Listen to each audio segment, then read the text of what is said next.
And in fact, the Africans who came out from Africa have no evidence of any Neanderthal genes in them. No evidence of admixture. So they're the real pure humans. Homo sapiens. Really, really interesting.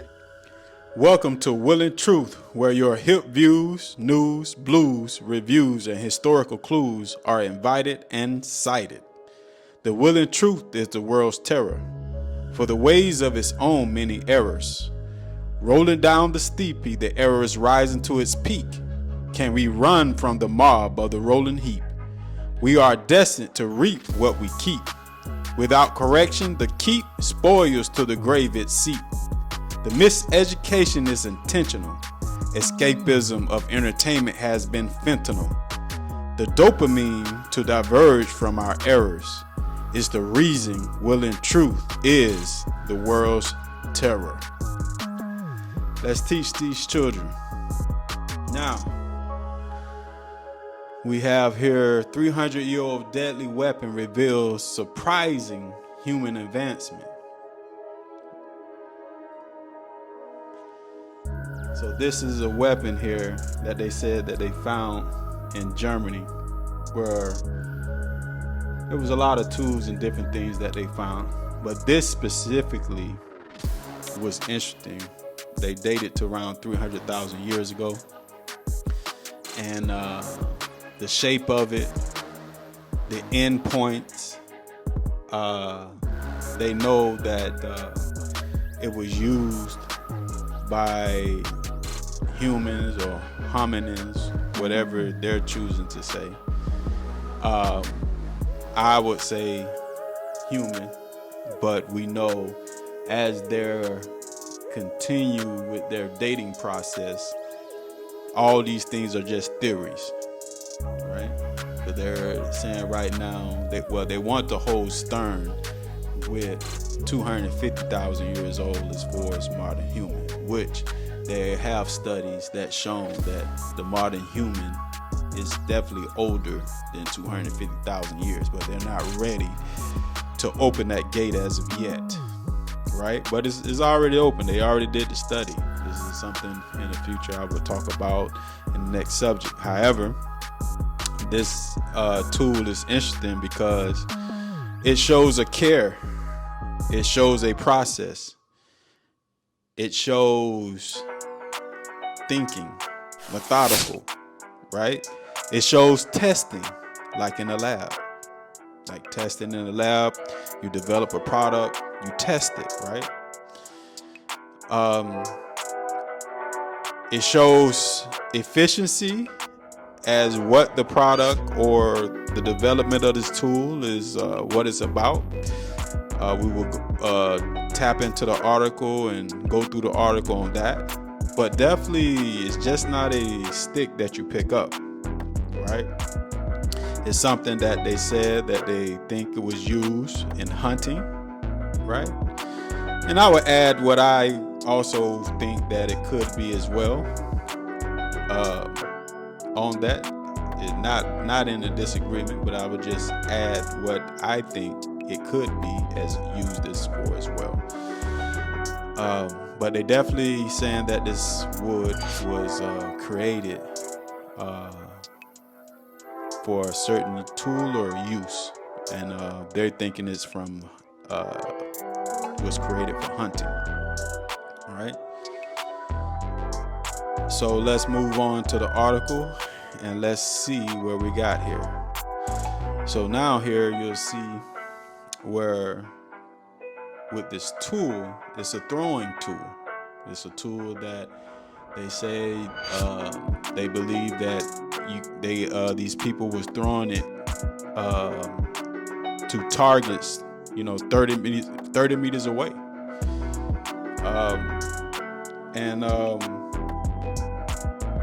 So it was kind of interesting, like going through it.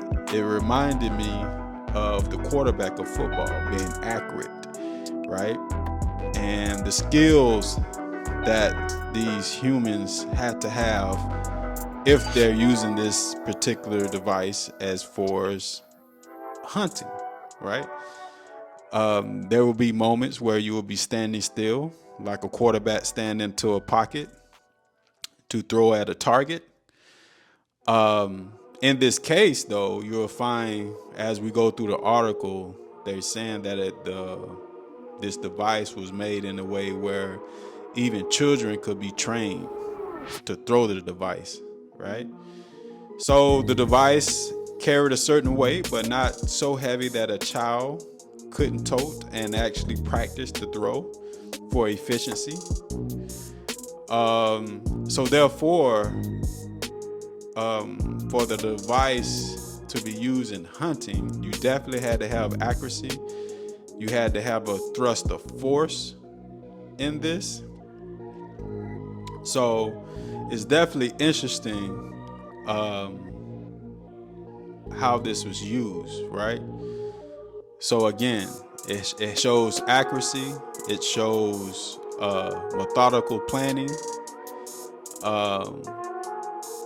Like I said, trying to, given a visual example, I mean, football kind of came to mind. That definitely we're talking about a wood object, right?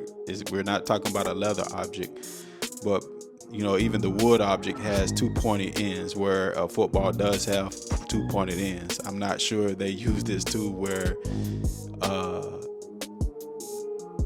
it may be targeted for hunting, which they suspect, or they use the two to see who throws the farthest, right?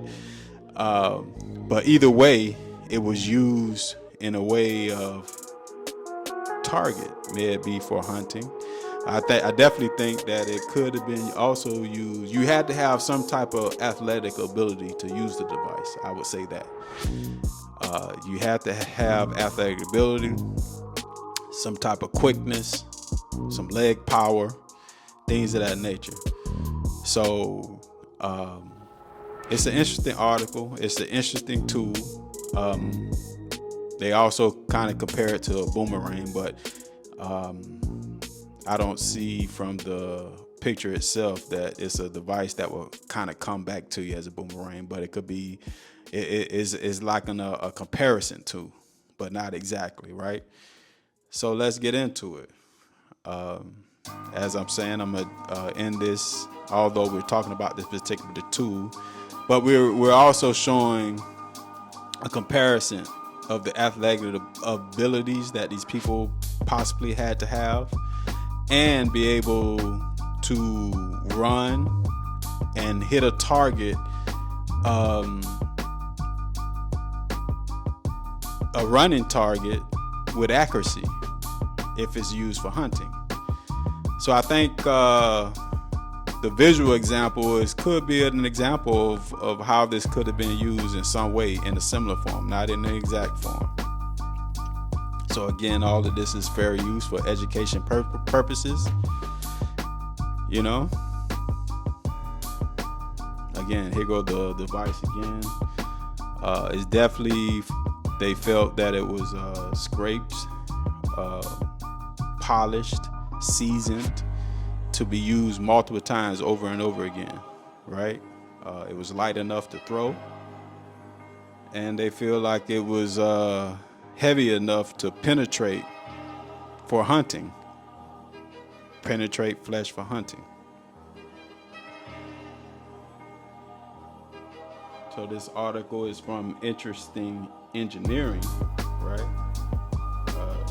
In which you'll find multiple articles on this. This particular site had pulled up the article, which they have, you can see in 2022, 2020, I think. You can see other articles that touched on this. So 300,000-year-old deadly weapon reveals surprising human advancement. It was meticulously scraped, seasoned, and sanded before being boomerang in an animal hunting, right? Again, they use boomerang. But, the skills of woodwork is very interesting, being scraped, seasoned, and sanded, right? A 300,000-year-old hunting weapon found in Schoning, Germany, was unveiled new insights into early human capabilities as woodworking experts, according to a recent study published in PLOS One. The new state-of-art analysis of a double-pointed wooden throwing stick revealed that it was meticulously scraped, seasoned, and sanded before being employed into an animal in hunting. These findings challenge previous notions, highlighting that early humans' woodworking techniques were far more advanced and sophisticated than previously believed.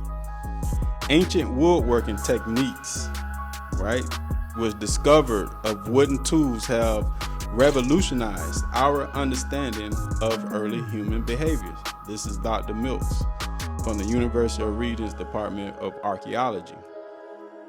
The findings revealed that early humans demonstrated the ability to plan well in advance and possess a strong knowledge of wood properties, displaying many sophisticated woodworking skills that we still utilize today. Now that is interesting. That's very interesting for them to see similarities of humans 300,000 years ago, and we're still using those same techniques today. The Schoningen throwing stick, measuring 77 centimeters in length, was made from a spruce branch by Schoningen humans, a way that is an aerodynamic and ergonomic tool, explained co-author Dirk Leder. The woodworking involved multiple steps, including cutting and stripping off the bark, carving it into an aerodynamic shape, scraping away more of the surface, seasoning the wood to avoid cracking and warping, and sanding it for easier handling.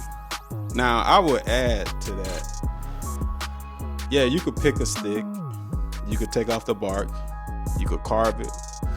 Now, to make it in an aerodynamic shape, you have to test it. You have to test it, shape it, test it, shape it, test it, shape it. So yeah, definitely it's a methodical process. You know, it wasn't just picking a stick and just scraping it and just throwing it. This level of craftsmanship indicates that these tools were meticulously prepared for repeated use rather than quickly made and discarded. These lightweight throwing sticks may have been easier to launch than heavier spears, indicating the potential for the whole community to take part.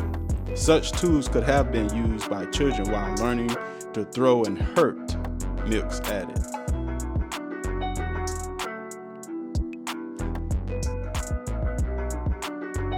The throwing stick's fine surface, carefully shaped points, and polished appearance suggest it was a personal and prized possession rather than a utilitarian tool. All right.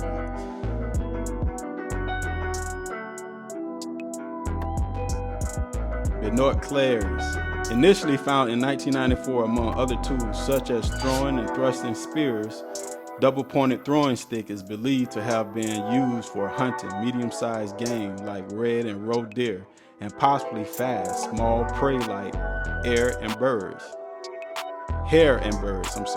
like a rabbit, you know. Now this is interesting, right? And this is why I have the example up as we have here. Yes, we're talking about football, but in the article we're talking about tools. But we're talking about intelligence as well. We're talking about athletic abilities as well, right? When using this tool. Again, not only that, man, imagine 300,000 years ago when you were hunting.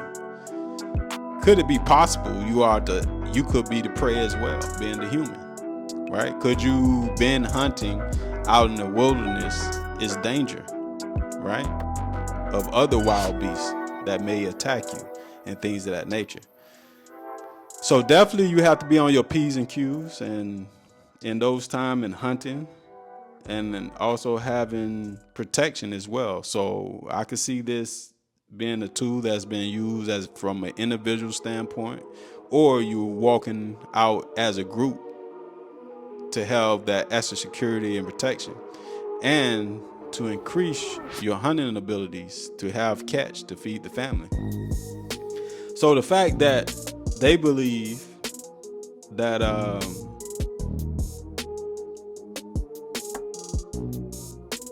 possibly they was hunting roe deer, right?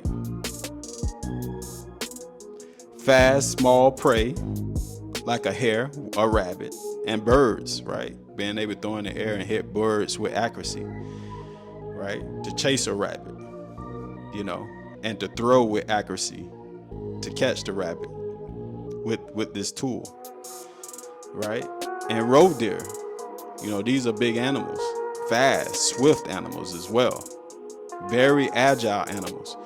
So I could see, humans that's hunting with this particular tool. You have to have the feet, you have to have the legs, you got to have the agile, you have to be able to run and throw with accuracy. I'm not talking about jogging and throwing, I'm talking about running and throwing, with the same pressures that a quarterback will have in a football game, right? Because again, you're hunting, but you're also trying to be safe, so you're not being hunted with prey. Everything is urgent when hunting. When you see that prey, you have to think, you have to move quietly with your feet, but you also have to move swiftly to make your decision to throw in accuracy, right? And then when you're talking about like a roe deer, right? These are swift, big animals, man. I wonder, like with this tool, this wood tool, can you stand 30 yards away and hit it with accuracy, and this tool penetrates that beast, right? And if it does, how long it take for that beast to run, and you have to run behind that beast until you might have injured it enough where the beast will stop, right? So definitely, I'm saying with this tool, if you're a single individual and you're thrusting this tool at a roe deer, maybe one would not take this deer, maybe take that deer down. Definitely you might need other patrons, other members of the community that also throwing their tool to hit the same animal. And then you would have to run and chase the animal, right? Until the animal gives up or bleed out, right? So it's kind of very interesting when you get into it and you kind of think about the tool, how it looks, how you would use it, running like a quarterback and throwing in accuracy to a target, So again, let's continue the article. Early humans likely threw this stick rotationally, similar to a boomerang, instead of overhead like modern day javelins. So definitely they're saying they didn't think that they used this as a javelin. Javelin has a little weight, and javelins are typically a lot longer, right? This technique could have enabled them to throw with impressive force and accuracy, possibly reaching distance up to 30 meters. Now, with this idea, right, the technique could have enabled them to throw with impressive force and accuracy. This is true, right? So therefore, one side of the stick had to be a little more weight on the other side, because when you throw it in rotation, you got to have that weight that thrusts the object forward and forward and forward. But the greatest force is as closer you are to your target. Longer the target is, less force will come. So that's why I imagine, like with a roe deer, like what is that distance, right? Or you're just trained to have a strong arm where you could throw at a great distance as such, and still have accuracy and the force to penetrate the skin of a roe deer, right? This is what they're implying here. Despite its light weight, nature and throwing sticks' high velocities mean it could deliver deadly high energy impacts on its targets. Again, basically what I was saying earlier, like how close you would have to be to get that full impact to hit a roe deer and to slow it down or to hurt that deer to the point where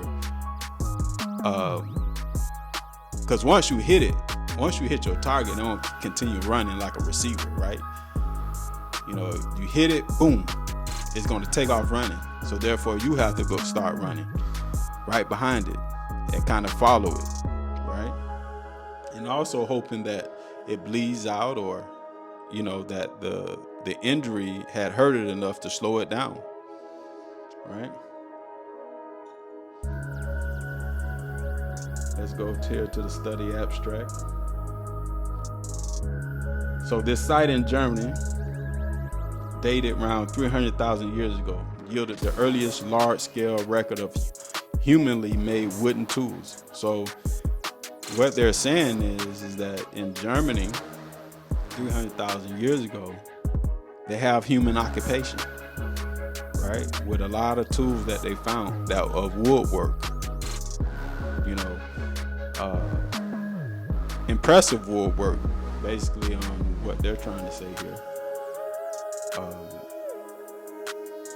These include wood spears and shorter double-pointed sticks, discovered in association with herbivores that were hunted and butchered along a lake shore. Wooden tools not okay. Let me pause right there. Butchered along a lake shore. Now that's interesting. You know, most you're hunting around water holes can definitely make it a lot easier for you, being that animals they're still instinctual, but their purpose also is to hydrate with the water, and you using that water as using those moments as a target point or hunting holes from that standpoint. Wooden tools have not been systematically analyzed to the same standard as other Paleolithic technologies, such as lithic or bone tools. Our multi-analytic study includes micro-CT scanning, three-dimensional microscopy, and a Fourier transform infrared spectroscope, supporting a systematic technological and taphonomic analysis. This setting a new standard for wooden tool analysts. In illustrating the biography of one of Schrodinger's double-pointed sticks, we demonstrated new human behaviors for this time period, including sophisticated woodworking techniques. The hominins selected a spruce branch, which they then debarked and shaped into an aerodynamic, ergonomic tool. They likely seasoned the wood to avoid cracking and warping. After a long period of use, it was probably lost while hunting and was then rapidly buried in mud. Taphonomic alterations include damage from trampling, fungal attack, root damage, and compression. Through our detailed analysis, we show that Middle Pleistocene humans had a rich awareness of raw material properties and possessed sophisticated woodworking skills. Alongside new, detailed morphometrics of the object, the ethnographic review supports a primary function as a throwing stick for hunting, indicating potential hunting strategies and social contexts, including for communal hunts involving children. So they're saying that it's likely that this group of people in their culture had customs where they would hunt as a community and also involving children. Now this is interesting because then you have to wonder, okay, what group of people this could have been.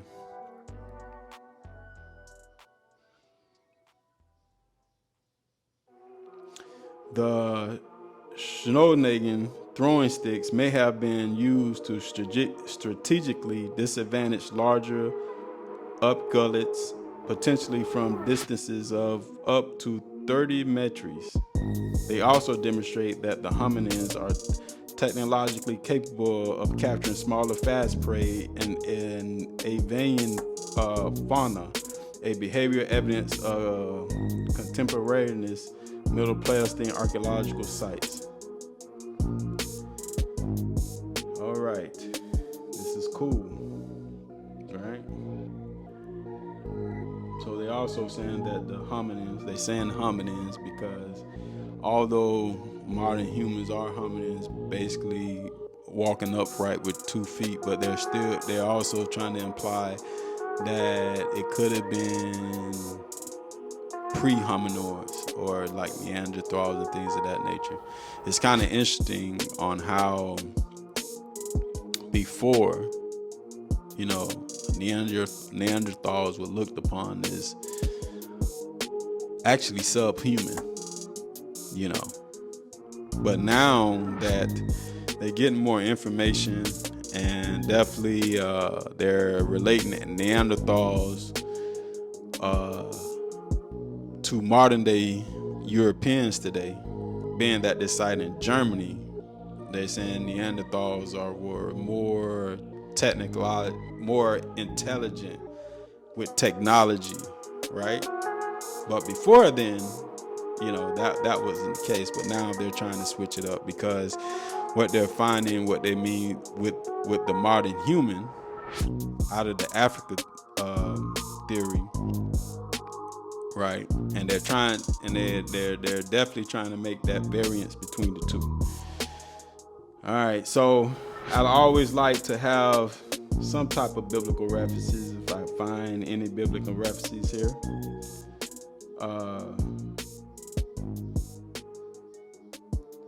And this is an interesting one here. This is in 1 Chronicles chapter 12. It says, "Now these are they that came to David to Ziklag, while ye yet kept himself close, because Saul the son of Kish, and they were among the mighty men, helpers of the war. They were armed with bows, and could use both right hand and left in the hurling stones, and shooting arrows out of a bow, even of Saul's brethren of Benjamin." So now this was a time in the story, in the biblical text, where David was under Saul, King Saul. But in this story, you know, Saul became jealous of David because David was his top general, and David was receiving more fame than he as the king. And there were songs was made of David singing about him warring for the people, right? And Saul didn't care for that. So it got to a point where Saul separated himself from David. And David was very loyal in the stories. He was very loyal to his people, very loyal to Saul. But the jealousy of Saul, and Saul started hunting David, right? So you'll see here where it just talks about how the soldiers within the nation of Israel and how they were split between the king and David, right? And how athletic these men were, you know, being able to use both hands to throw and hurling stones and shooting arrows and bows. So, you know, it also made me think about a little bit, going through this article kind of brought that to my thoughts, right?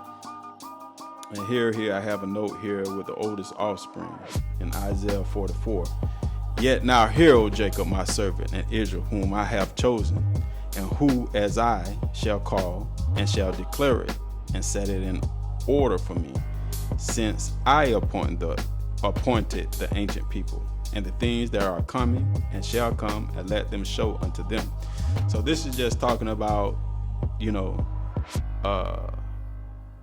God's chosen, and he deal with the ancient people, right? So here we're talking about 300,000 years. So now I'm not sitting here saying that this is Israel or a liking of, but definitely there's something there when you're talking about the age of humanity or what they consider modern humans are, or who they are, right? And when that time stamp happens, right? But definitely there's a lineage. There's a lineage of people that still show those abilities today, right? Still show those abilities today with a lot of the skilled work. Even in the article, it talks about how some of the practices of woodworking is still practiced today. So agilities and abilities through genetics also could be passed down the same way. So anyways, this is me reading this article, going through this article, and my ideas and mind and where my mind went with the article. I thought it was pretty interesting. Yeah, man, please subscribe, like, and share. Definitely comment. Am I far off, right? Is my imagery far off by using football? You know, could it be compared in some ways? Could it not? You know, let me know. Let me know what y'all think.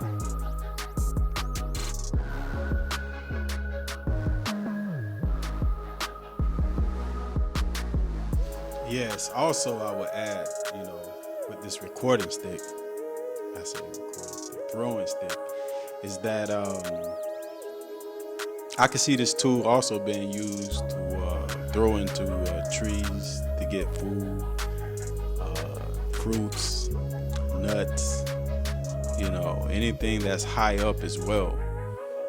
This throwing stick could be used for food. So it could be multi-purpose, definitely multi-purpose. Any other animals that may be in trees and things of that nature, and throwing with an accuracy at a distance in a vertical sense, you know, not just a moving target, but a sitting target in a tree or higher up.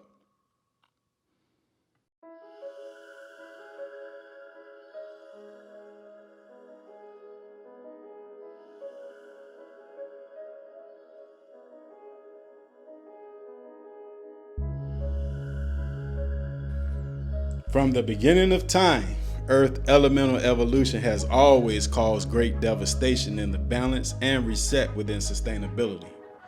All living things